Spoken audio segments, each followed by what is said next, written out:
Full Gear has come and gone, and with that, Maxwell Jacob Friedman was able to not only retain his Ring of Honor World Tag Team Championships during the pre-show during 0 Hour against the Guns, tagging with his former rival, estranged partner, and soon-to-be next rival, the Samoan Submission Machine, Samoa Joe.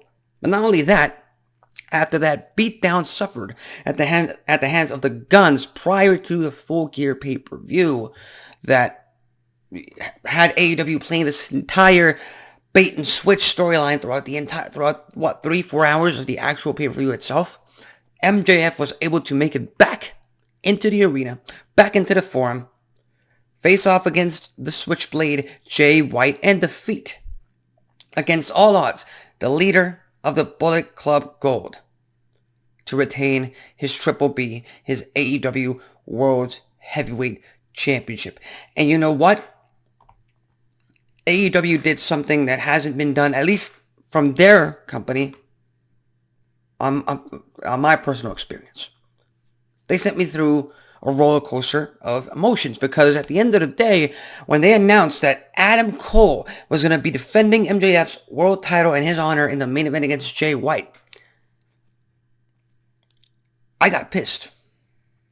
I did not think that was a good idea. I did not think it was the best storytelling tool possible, and I honestly thought if they were going to go through with that, then it would be a cop-out to get the title off of MJF and put it officially on Jay White without having your top star, your current top babyface, lose clean in the middle of that ring. So at the time, I thought it was a cop-out, and they baited me in, and I took it, and I got pissed, and then I popped when MJF made his return and was able to go through with the match itself. So, just based on that, that's, again, getting pissed off aside, that is a very essential part of professional wrestling, a very essential part of sports entertainment. So, kudos to AEW and Tony Khan for being able to do that. And again, it's just on my personal experience, but on that note, I do believe MJF fell prey to something that he's criticized in the past, because we all remember, and that's one of the big spots that I remember from the match, was the fact that that elbow drop that MJF was going to deliver to Jay White on the announce table. Well, the announce table broke as soon as Jay White just was trying to set up for the spot. And instead of thinking things through, being level-headed in that moment, and not doing a spot, pivoting towards something else, MJF decided to go ahead with the spot anyway, and that elbow drop to the floor with almost nothing breaking his fall was incredibly stupid. Just wanted to point it out. Stupid as hell. To the point that there's rumors and there's reports that MJF hurt his hip during that spot. And again, thankfully, he may not have injured himself to the point that he needs surgery, but at some point in the very near future, 5, 10 years from now, 15 years from now, he's going to feel that for the rest of his career, and that is going to come into play during his older days. And again, all for what? For just a random pop from the crowd? I don't think it's worth it. I honestly don't think it's worth it, but again, the adrenaline and the surge of adrenaline in that moment led him to that. So with that said, Jay White has been defeated in the middle of the ring. Again, he wasn't defeated clean, not by any anything. Sorry, anything. There was nothing clean about MJF beating Jay White in the middle of the ring. That was done to protect the leader of the Bullet Club Gold. But with that said, he did fall in defeat, so I think Jay White is out of the running for that World Championship. Which leaves us to who's next to challenge MJF for the world title at World's End, December 30th. And the only possible number one contender they could possibly throw at us. They haven't built up anyone else other than the devil in the mask, but we'll have to wait for that reveal. This Continental Classic that they're about to start up in AEW tonight on Dynamite. 12 competitors, round robin tournament. And they got the airtime to go through with this entire round robin tournament. The winner of that should be the one challenging MJF for the world title at World's End. There is no way around it. Even though Samoa Joe gets a world title shot because he helped MJF retain the Ring of Honor World Tag Team titles. But MJF, I don't think he's in any condition to compete in the very near future for that world title. So they're going to hold off on that for quite a while. So with that said, I think that's the next number one contendership for the world title. We'll just have to wait and see if they throw Jay White back into the mix. If Samoa Joe wants to get that world title shot at World's End. If Wardlow ends up chasing down MJF once again and telling him just dangerously close to his face, I'm going to take everything from you. So we'll just have to wait and see about that. Adam Copeland opening the show. Ray music. Come on. You had to.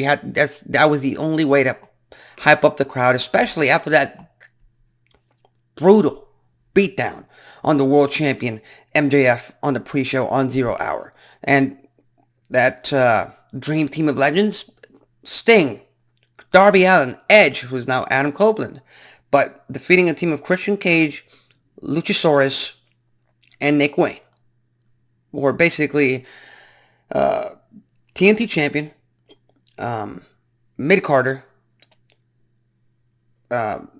glorified jobber. That's basically that team compared to the Legends. So there was absolutely no chance that Sting, Darby Allin, and Adam Copeland were going to lose this match. And again, Ric Flair got involved, throwing punches, getting physical. Look, I love the Nature Boy. He's a legend. He's done a lot for this business. Tremendous history for this business.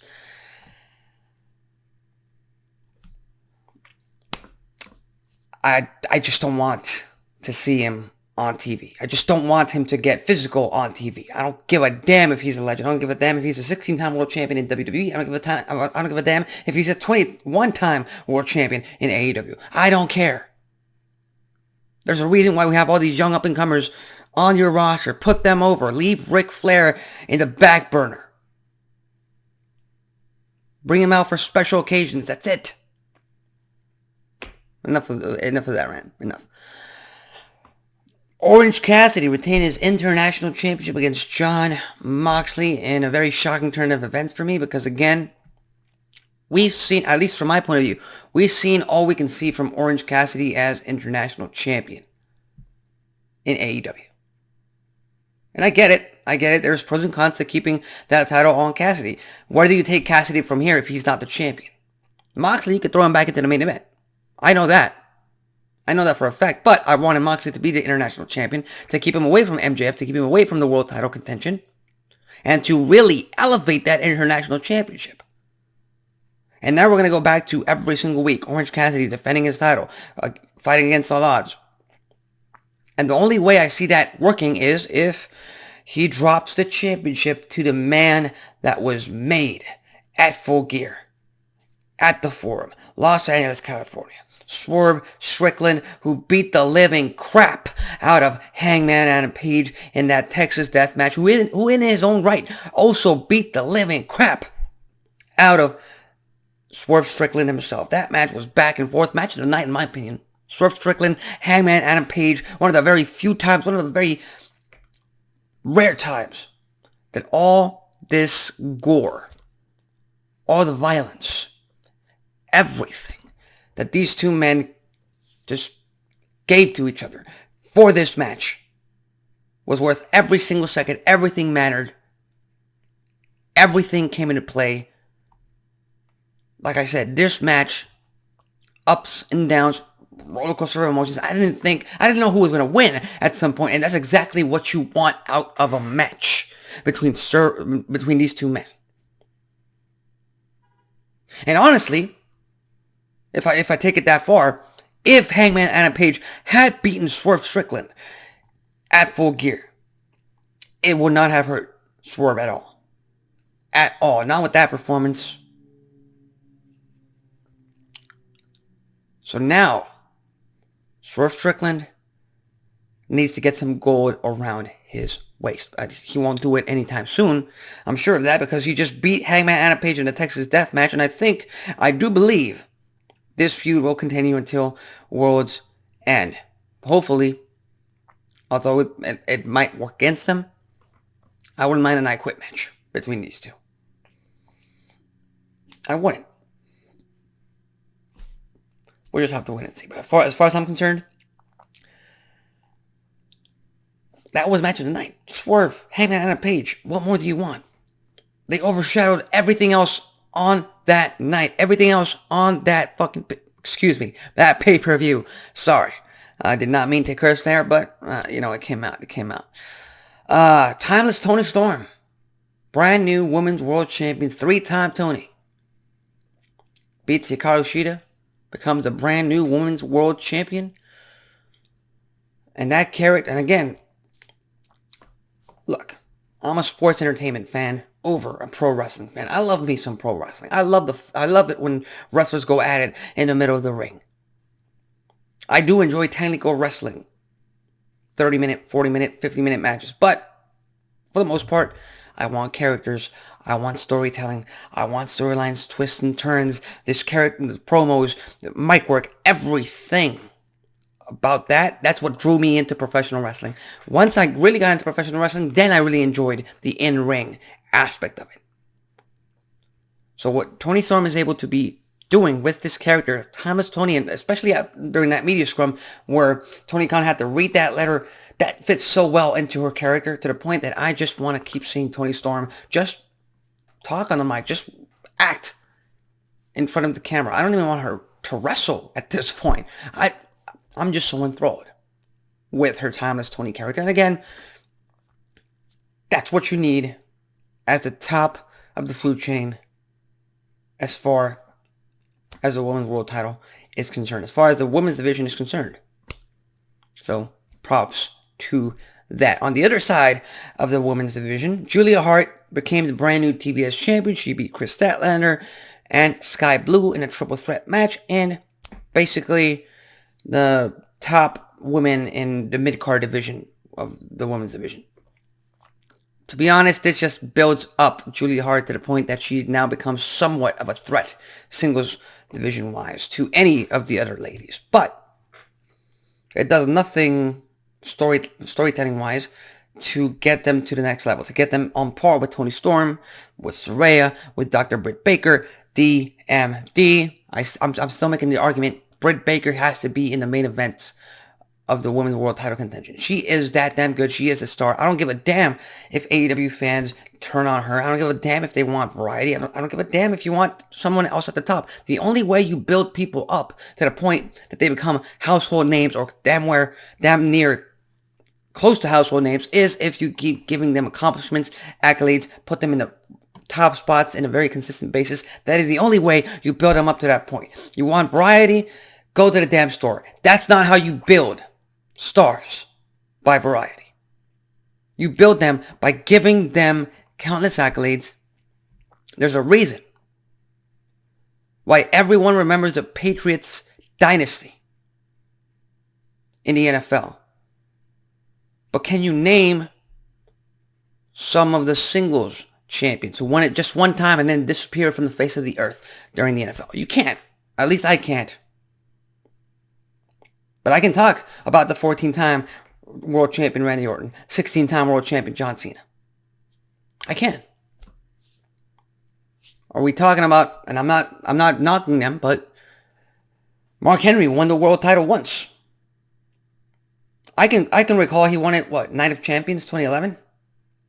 I can't recall when he lost it. I can't recall what he did after. So with that said, again, just a small little rants right there. Ricky Starks and Big Bill retain their tag team titles in a 4-way match. That's pretty straightforward. And again, the Golden Jets defeated the Young Bucks in a tag team match. Back and forth. Near fall after near fall. finisher after finisher, no selling the finishers, a lot of no selling in that match. Damn, I miss the days when the super kick was actually, was actually a finishing move, sweet chin music, instead of run of the mill halfway through the match. And again, it's not just the Young Bucks' fault. The Usos do that too with their super kicks. So again, it's just the way the industry, the wrestling business has evolved up until this point. But we'll see. Golden Jets, Chris Jericho and Kenny Omega defeated the Young Bucks, which means they get their tag team title shot. And now they face off against Ricky Starks and Big Bill.